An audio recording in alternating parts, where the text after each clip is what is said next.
ఎరకపోయి వచ్చి కేటీఆర్ ఇరుక్కుపోయారు. నిజాలు తెలుసుకోకుండా తలదూర్చి మూల్యం చెల్లించుకుంటున్నారు. అమృత టెండర్ల వ్యవహారంలో విమర్శలు చేసి అధికార పార్టీకి అడ్డంగా దొరికిపోయారు కేటీఆర్.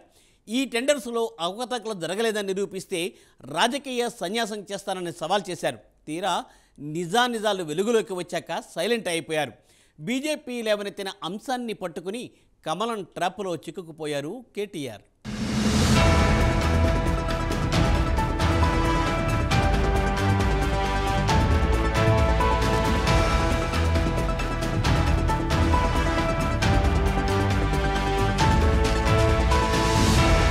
కేటీఆర్ బీజేపీ ట్రాప్లో పడ్డారా?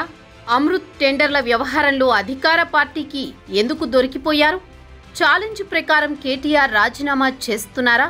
కేవలం రేవంత్ సర్కార్పై బురద జల్లడమే పనిగా పెట్టుకున్నారా? పరిణామాలు చూస్తుంటే నిజమేనని అనిపిస్తోంది. తెలంగాణలో అమృత్ స్కీమ్ టెండర్ల వ్యవహారంపై అధికార విపక్షాల మధ్య మాటల యుద్ధం తారాస్థాయికి చేరింది.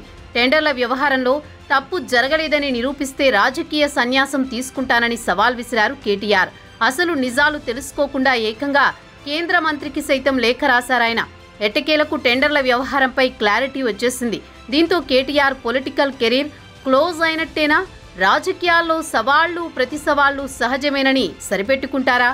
సింపుల్గా చెప్పాలంటే బీజేపీ ట్రాప్లో పడి ఇరుక్కుపోయారు కేటీఆర్. నిజాలు తెలుసుకోకుండా అమృత్ టెండర్ల అంశాన్ని బీజేపీ ఎల్పీ నేత మహేశ్వర్ రెడ్డి తెరపైకి తెచ్చారు.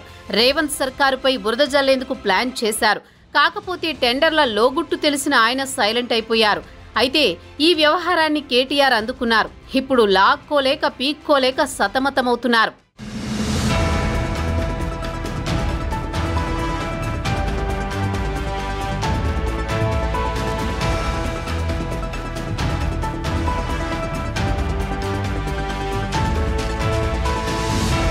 అమృత్ స్కీమ్ టెండర్ల వ్యవహారంపై కేటీఆర్ను ఎవరో తప్పుదోవ పట్టించారని ఆ పార్టీ మాజీ ఎమ్మెల్యే కందాల ఉపేందర్ రెడ్డి క్లారిఫికేషన్ ఇచ్చుకున్నారు.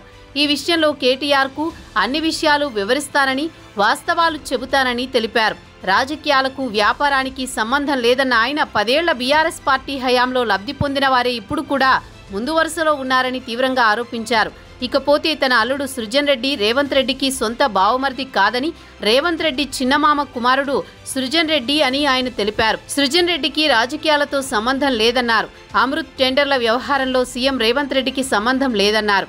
కేటీఆర్తో మాట్లాడేందుకు ప్రయత్నించానని, ఆయనను కలిసి అన్ని విషయాలు వివరిస్తానని, వాస్తవాలు చెబుతానని ఉపేందర్ రెడ్డి చెప్పారు. అర్హత లేదు కాబట్టే జాయింట్ వెంచర్కు వెళ్లారని, రాజకీయం చేయడం తగదని సూచించారు.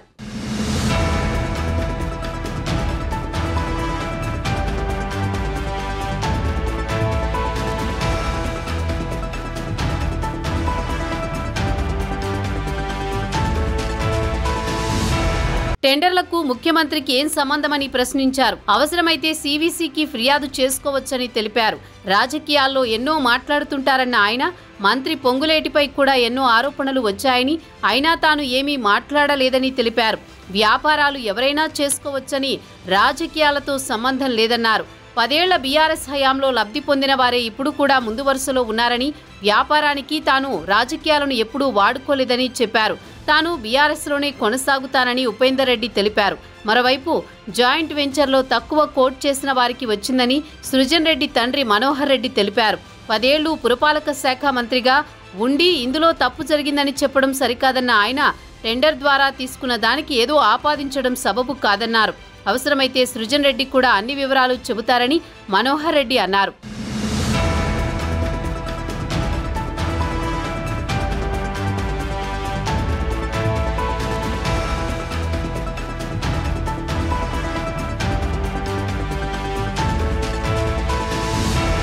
ఇకపోతే తన అల్లుడు సృజన్ రెడ్డి సీఎంకు సొంత బావమర్ది కాదని తేల్చేశారు మాజీ ఎమ్మెల్యే కందాల. సృజన్కు రాజకీయాలతో సంబంధం లేదన్నారు. బిజినెస్లో జాయింట్ వెంచర్లు సహజమేనని, అమృత్ టెండర్లో అదే జరిగిందన్నారు. సోదా కంపెనీలో తన కుమార్తె డైరెక్టర్ అని, అమృత్ టెండర్లలో సోదా కంపెనీకి 29% వాటా ఉందన్నారు. అసలు టెండర్ల విలువ 8,000 కోట్లు కాదన్నది కందాల మాట. రాజకీయాలు వేరు, వ్యాపారం వేరంటూ కేటీఆర్కు చెప్పకనే చెప్పేశారు. మొత్తానికి రేవంత్ సర్కారుపై బురద చల్లాలని చూసిన కేటీఆర్ అందులో ఇరుక్కున్నారు. ఆరోపణలు చేయడం ఎవరికైనా సులువే. నిరూపించడమే కష్టమని ఆయనకు తెలుసు. అయినా బీజేపీ నేతలు దీన్ని తెరపైకి తెచ్చారంటూ ఈ వ్యవహారం నుంచి తప్పించుకునే ప్రయత్నం చేశారు.